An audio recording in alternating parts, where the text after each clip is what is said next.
इस खबर के प्रायोजक हैं Ruchi organics limited and ISO certified company, Sarojini Nagar, Kanpur, UP. Uttar Pradesh सहित देश के 12 राज्यों में इस समय विशेष गहन पुनः निरीक्षण यानी SIR की प्रक्रिया जारी है। वोटर लिस्ट को फिर से अपडेट करने के लिए अलग अलग शहरों, गांव और कस्बों में BLO मैदान में उतरे हुए हैं। लोगों को बताया जा रहा है, समझाया जा रहा है कि SIR का फॉर्म भरना उनके लिए कितना जरूरी है। ऐसे में उत्तर प्रदेश के बरेली से एक बेहद अनोखा मामला सामने आया है। एक शख्स जो मुस्लिम धर्म अपना चुका था और अपने गांव से दूर निकाह के बाद अलग जिंदगी जी रहा था, अब SIR ने उसे फिर से हिंदू बना दिया। आइए आपको ये पूरी कहानी बताते हैं। बात तकरीबन 25 साल पहले की है। बरेली के शाही इलाके में काशीपुर गांव के रहने वाले बेदराम का 15 वर्षीय बेटा ओम प्रकाश परिवार वालों की किसी बात से नाराज होकर घर से निकल गया।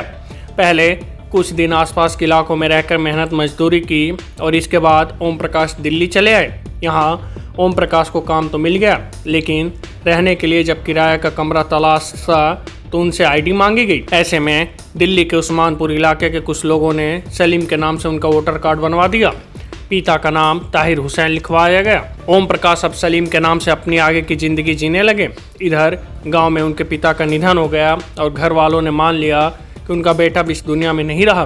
कुछ वक्त बीता और सलीम ने दिल्ली में ही सहार बानो नाम की महिला से निकाह कर लिया। निकाह के बाद सलीम की 4 बेटियां और एक बेटा हुआ। 3 बेटियों का भी निकाह हो गया और यहाँ तक सब कुछ ठीक चल रहा था।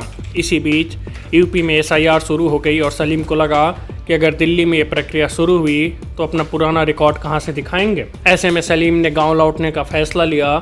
अपने 15 साल के बेटे जुम्मन और बड़ी बहन के साथ शुक्रवार को अपने गांव लौट आए। परिवार और गांव के लोगों को पता चला कि उनका ओम प्रकाश जीवित है और 25 साल बाद घर लौट आया तो बैंड बाजे के साथ उनका स्वागत किया। हालांकि परिवार के लोगों को इस बात से हैरानी हुई कि उनके बेटे ने इस्लाम धर्म अपनाकर अपना नाम सलीम रख लिया है। इसके बाद परिवार ने उनका शुद्धिकरण कराया और सलीम हिंदू धर्म अपनाकर वापस ओम प्रकाश बन गए। अब वो अपने परिवार को भी बरेली बुलाकर बाकी की जिंदगी गाँव में ही गुजारेंगे। Report news first.